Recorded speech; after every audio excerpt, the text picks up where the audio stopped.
بک ہے، تو Holi of the holiest بک ہے، جس کو ہم نے الماری پہ اتنے سنبھال کے رکھا ہوا ہے کہ وہ اس پہ کوئی بے ادبی نہ ہو جائے،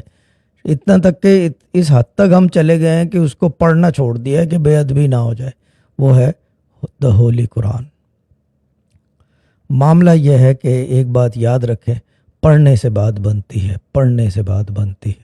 پڑھنے سے بات بنتی ہے، اور کسی چیز سے بات نہیں بنتی۔ یہ جو آپ میرے فادر کا علم دیکھ رہے ہیں میرے پاس، ٹھیک ہے نا، یا میرے فادر کے بارے میں جو مل چکے ہیں وہ ایک الگ بات ہے، لیکن جو سنتے ہیں ان کے بارے میں، ان کا سارا علم جو تھا فرام، یعنی کہ اے ٹو انفینٹی کر لو، یا 1 ٹو انفینٹی اور 0 ٹو انفینٹی،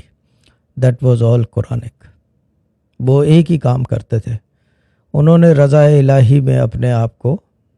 گم کر دیا تھا، اور وہ اس حد تک گم ہو گئے تھے کہ میں نہیں رہتا تم بن جاتا ہوں، بس وہ اس حد تک گم رہتے تھے،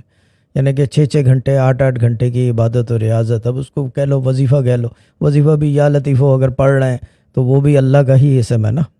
قرآن میں سے ہے، کوئی باہر کی چیز نہیں ہے۔ اب وہ الگ چیز ہے کہ وہ 25,000 پڑھ رہے تھے یا 12,500، that is a question thing کہ اتنی لمبی تسبیح کیوں کر رہے ہیں، تسبیح کیوں کر رہے ہیں سے مطلب کیوں کا سوال نہیں ہوتا عبادت میں۔ عبادت جو ہے وہ کی جاتی ہے، کیوں کے ساتھ نہیں کی جاتی، کس وجہ سے کی جاتی ہے، اس کی بھی کوئی وجہ نہیں ہے۔ عبادت کرنے کے لیے اتنا ہی کافی ہے کہ ہمارا خالق جو ہے وہ عبادت کے لائق ہے، دیٹس اباؤٹ اٹ۔